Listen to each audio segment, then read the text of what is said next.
Every year, at least 4 million people are imprisoned in the U.S., and nearly 700,000 are released back into society.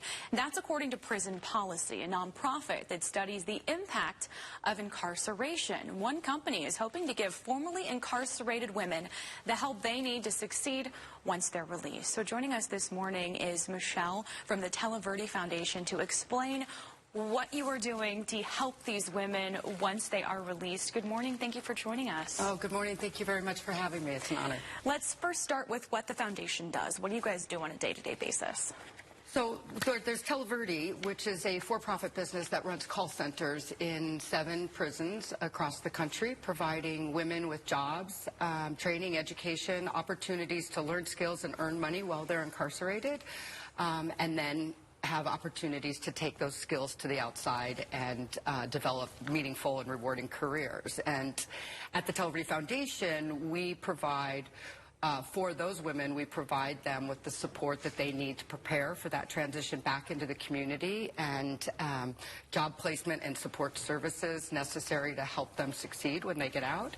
And then we also provide workforce development solutions. So we have classrooms inside the women's correctional facilities where we're training the women to become customer service, inside sales, and computer tech professionals so that they can transition back into the community and get into good jobs that will provide family-sustaining wages.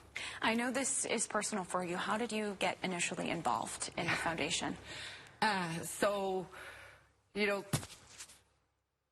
I personally, 25 years ago, stood in front of a judge, and he told me the words that changed my life forever. And I was sentenced to a prison sentence here in the state of Arizona. And when I got there, I had lost everything. But what I found was a company that believed in me and believed in people. And they provided me with the foundation on which I was able to rebuild my life and build a career that's led me to where I am today, providing those opportunities for hundreds and thousands of women as well. You're based here in Arizona. What have you seen change since you spent time in prison to now, in terms of the resources available and the treatment of people who've been released from prison? Oh, I think it is, the change has been exponential. 20 years ago when I was released, the world thought about incarceration and punishment a much different way. It was a harsher world, and the simple stigma of having a felony conviction back then was really, tantamount to really never being able to find employment. But today, this is April. It's Second Chances Month, right? Our government has declared the month of April to be all about second chances, primarily so that we can raise awareness with employers and with people about the 700,000 people that you mentioned that get out of prison every year. And they all deserve an opportunity to get a job and be able to take care of themselves and really stay out of prison forever.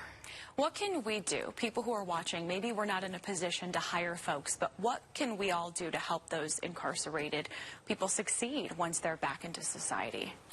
I think it's really about how we think about it. 1 in 2 people have an immediate family member that's currently or formerly incarcerated. So this is a problem that affects everybody.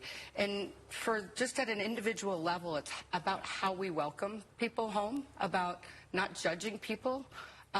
As our founder used to say, no one should be judged based on the worst decisions they made on the worst days of their life. It's a total waste of human potential. Goodness.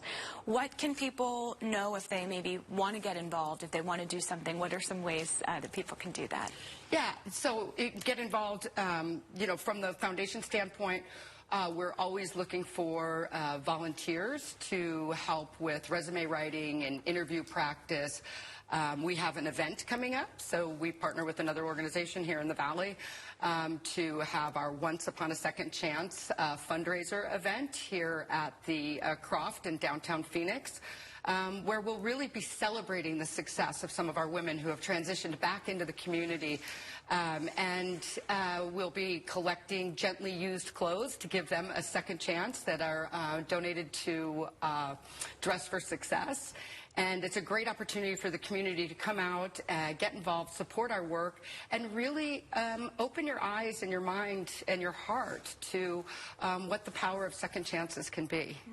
Such an important message. I volunteer regularly with Dress for Success, and anyone can go down there and donate clothes, and it's kind of amazing what a week's worth of clothes, what one outfit can do for a woman who leaves prison and doesn't have anything. Yeah, oh, absolutely. Imagine you have your first job interview in how many ever years, and you know you need to look good and you need to feel good so that you can be confident. And so they are such a great partner of ours, and it's not just the clothes for the interview. It's you got to show up for work on Monday morning, and you need clothes too. So yeah, it's great. Great organization. Okay.